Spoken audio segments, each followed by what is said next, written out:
ধীরে ধীরে এগিয়ে চলা।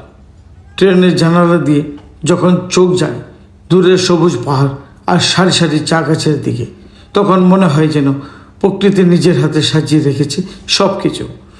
ছোটো ছোটো ঝোপের মাঝে সাজানো চা গাছ, মাঝখানে আঁকাবাঁকা পথ আর দূরের নীলিমা পাহাড়, সব মিলিয়ে এক অপূর্ব দৃশ্য। বাংলাদেশের শ্রীমঙ্গল অঞ্চলে চায়ের রাজধানী বলা হয়। এখানে ট্রেন ভ্রমণের সময় দুপাশে বিস্তীর্ণ চা বাগান চোখে পড়ে। মনে হয় সবুজের সমুদ্রের ভেতর দিয়ে ট্রেন এগিয়ে যাচ্ছে। আবার সিলেট অঞ্চলেও পাহাড় আর চা বাগানের মিলিত দৃশ্য ছুঁয়ে যায় মন। সকালের কুয়াশা ভেদ করে সূর্যের আলো যখন চা গাছের উপরে পড়ে, তখন ঝিলমিলি করে উঠে পুরো বাগান। আর বিকেলের সোনালি রোদে সেই সবুজ আরও গাঢ় হয়ে ওঠে। ট্রেনের শব্দ, হালকা বাতাস আর প্রাকৃতিক নীরবতা সব মিলিয়ে মনে হয় যেন জীবনের ক্লান্তি কোথাও যেন হারিয়ে যাচ্ছে। চা বাগানের দৃশ্য এমনই অপূর্ব।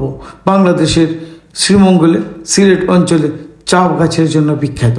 আর চা বাগানের পাশ দিয়ে যখন ট্রেন ভ্রমণ করবেন তখন মনে হবে চা বাগান যেন এক অপূর্ব সৌন্দর্যের হাতছানি দিয়ে সবাইকে ডাকছে।